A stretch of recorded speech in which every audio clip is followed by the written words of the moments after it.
Magluto tayo ng malaking talong. So, ayan. Saka,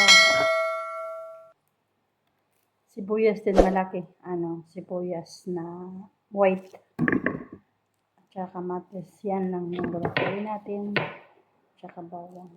Ang layo ng bawang ko. So, i-slice lang natin ng pa-cubes.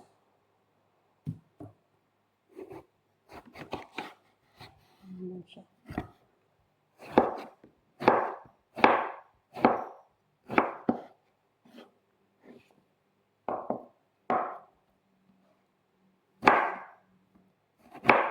Sarap to guys.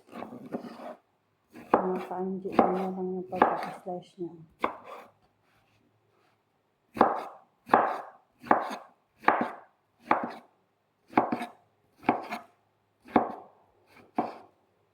Yan lang. Marami na to. Abutin ko to bukas. Adobo natin. Kaso lang yung ayoko nasa taas.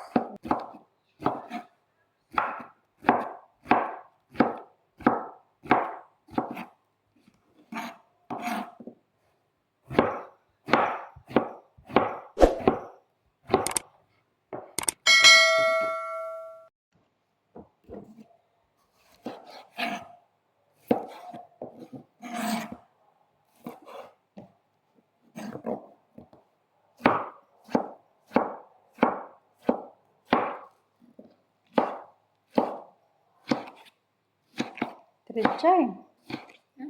Tirichay. Ha? Chay. Arit. Di mapino? Mafino. Mafino. Mungkin na anak ciri sa hada malum ana mafi iginom sa talata suba pada minggu 9 ay 19 sama Mama Alvin.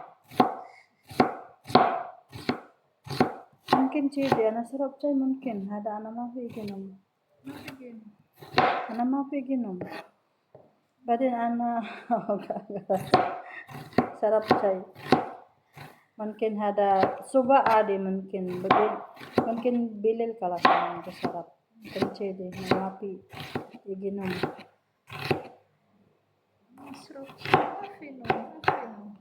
Mapino. Awal inti sarap pa din mapi iginom. Nagisa na ako ng lamas mga ka-auntie. Ito po yung dinner ko for today. So, tamang halo lang po tayo para mag-combine yung ating lasa. Luto natin yung ating talong.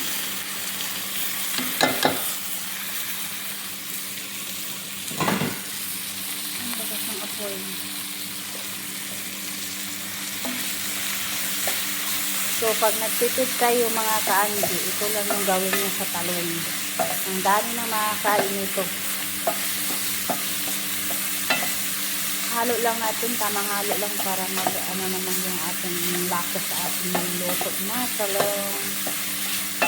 So, pag ganito lang luto mga ka-auntie, dami na makakain ito kung gusto mong magtitid. Mga ka-auntie, wala kasi tayong toyo. So, ilagay natin, meron kasi isang itlog. So, isang itlog ilagay natin. Pwede naman adobuhin to. Kung meron tayong toyo. Kung magtitid talaga tayo. So, ayan, mix lang natin. Haluan lang natin para mag-combine yung lasa at saka itong itlog at saka talong. Ayan. Maliit lang nga yung isa lang kasi yung itlog dito.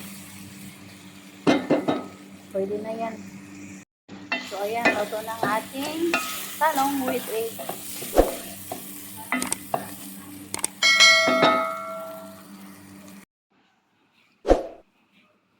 So, ayan. Luto na ang ating talong with egg.